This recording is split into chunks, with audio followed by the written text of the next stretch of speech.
সময়টা ছিল মার্চ মাস। হঠাৎ খবর পাই সিউড়ি রেল স্টেশনের কাছে একটি কুকুরের কোমর ভেঙে গেছে।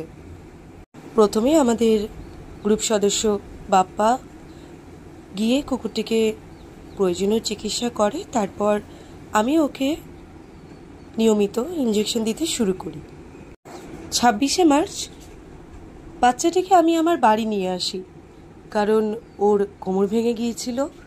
ও ছেঁচড়ে ছেঁচড়ে হাঁটার ফলে পা দুটোর অবস্থা খুব খারাপ হয়ে গেছিল।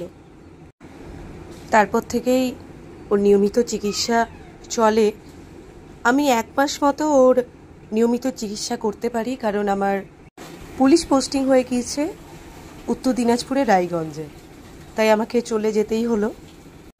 কিন্তু ওকে আমি ছেড়ে যেতে পারিনি, ওকে রেখে দিয়েছি আমার ঘরে। আমার বড় মামা রিটায়ার্ড পার্সন, নিয়মিত এই বাচ্চাটি দেখাশোনা করেন। বাচ্চাটির নাম দিয়েছি আমি সন্দেশ। নিয়মিত ওকে হিসু করানো, পটি করানো, ওষুধ খাওয়ানো, খাবার খাওয়ানো, পরিষ্কার করানো সব কিছু করেন আমার বড় মামা।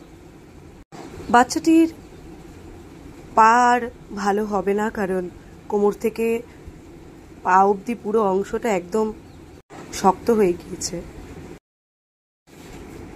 ডক্টর সৌরভ কুমার বাবু যখনই সিউড়িতে আমাদের এনজিওতে আসেন, তখনই অন্যান্য কুকুরের সাথে আমাদের এই সন্দেশকেও দেখানো হয়। সন্দেশ এখন খুব ভালো আছে। যেহেতু আমি নেই সেহেতু মন খারাপও করে, কারণ ওকে ভিডিও কল করি, তখনও খুব কাঁদে। আর গত 8 তারিখ আমি 2 দিনের ছুটিতে বাড়ি এসেছি, তারপর থেকে সন্দেশ আমাকে ছাড়েই না। ও ঠিক মনে রেখেছে সেই 1 মাসের আমার ভালোবাসার। অবলা জীব হয়তো এমনই হয়। 1 মাস চিকিৎসা করার পর ওকে ছেড়ে আমাকে চলে যেতে হয়েছিল। ও কিন্তু আমাকে ভোলেনি।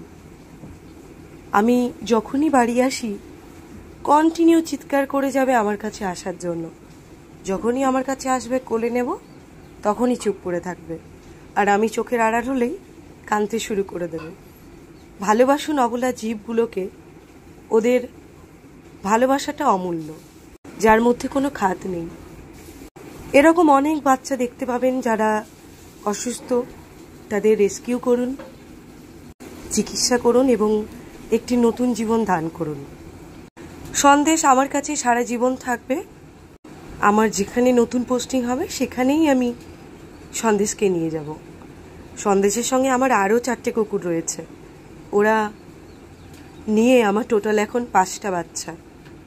সবাইকেই নিয়ে যাব।